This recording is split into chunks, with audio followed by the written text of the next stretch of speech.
Ai, ai, por onde eu começo? O Shanks tem um irmão gêmeo do mal, pelo menos é o que tá parecendo. Mas eu não tô aqui pra falar disso, afinal já tem gente o suficiente falando do assunto. E eu acho que ninguém tá interessado em saber no que o Zé Mané aqui acha sobre isso.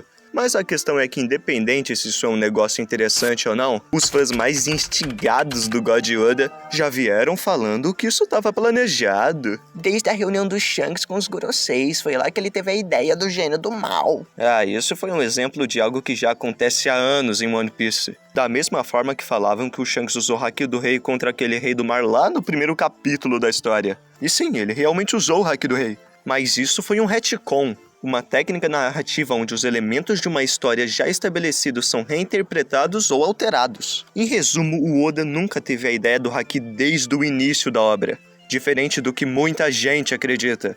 E o mesmo acontece com a fruta do Luffy, que era a fruta da borracha até sofrer um retcon. O problema é que compraram a ideia que o Oda tinha a história de One Piece planejada desde o início. E não é assim que funciona. Histórias, assim como ideias, estão em constante mudança. Só pra você ter uma noção, eu demoro horas pra escrever um roteiro de 5 minutos. Isso porque eu fico repensando e repensando ele até ficar da maneira que mais me agrada. E no processo eu reescrevo ele umas 3, 4 vezes. Tudo isso em um período de algumas horas, então imagina em 25 anos. É o tempo que One Piece está sendo publicado. O Oda já repensou a história de One Piece mais vezes do que você ficou olhando para um ponto fixo sem pensar em absolutamente nada. Então é por isso que o Oda não é o gênio que você imagina que ele é. Mas, sem dúvidas, ele é tipo o top 3 mangakas da história. Afinal, essa fama de gênio onisciente tem que ter vindo de algum lugar. E veio do fato do Oda ser um escritor excelente.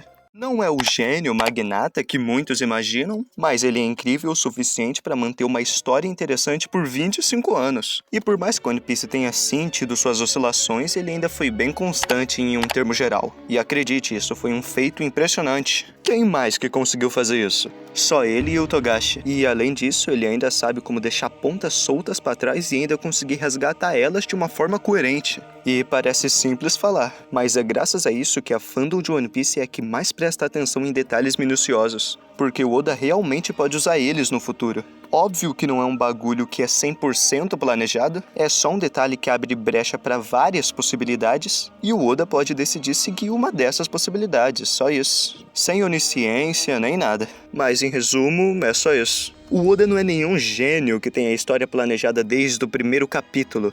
Ele só é muito bom no que faz mesmo. Mas bom, obrigado por assistir, eu já tô indo embora e até uma próxima.